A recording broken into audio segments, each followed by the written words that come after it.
Hello students, myself Vishal Sharma from Mount Literacy School Jhansi.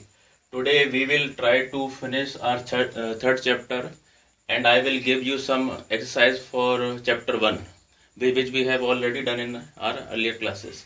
So chapter 3 consumer equilibrium in case of two goods.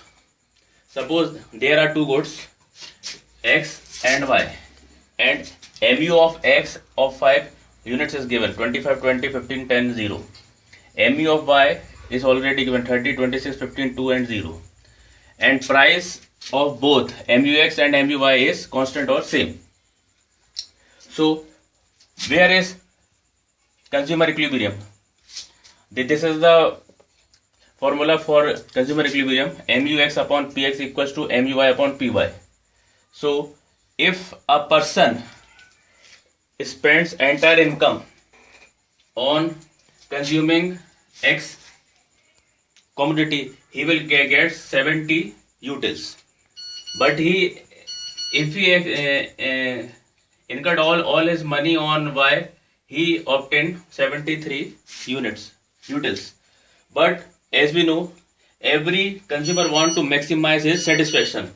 So he will spend first rupee on MUY, second on MUX, third again on Y, fourth on X and on 15, that is fifth.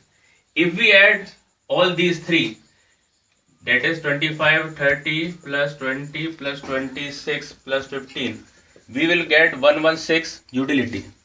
So this is called law of equimarginal utility. Now you are seeing that in third unit,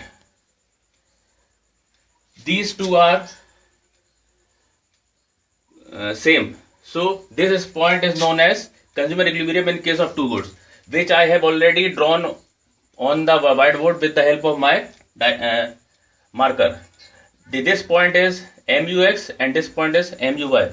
Here we go for consumption of X commodity and here we go for consumption of Y commodity. The point where these two intersect is known as consumer equilibrium. Now there are some assumptions for this.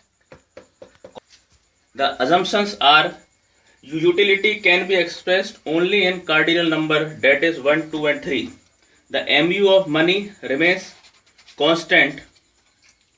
Third point is that the law of diminishing marginal utility holds good.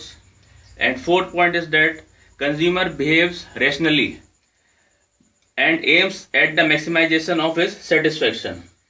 So these are the four assumptions which I have told you in consumer equilibrium. Now we are moving on chapter 1.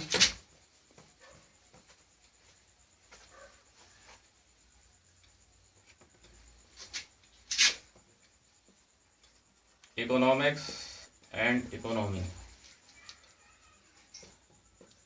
In this chapter, for home assignment, I am giving you 4 questions. Question number 1 is you have to compare micro and macro economics. Second question, what do you mean by economy? Third question is positive and normative economics with suitable example. You have to compare between positive and normative economics and also write suitable example for this. Now question 4, there are 3 types of economy, that is capitalist, socialist and mixed. You have to write features of capitalist economy, you have to write the feature of socialist economy and you have to write the feature of mixed economy. So students, these are the 4 questions These are the 4 questions for chapter 1 home assignment. So you have to prepare notes for this. That's all for today. Thank you and have a nice day.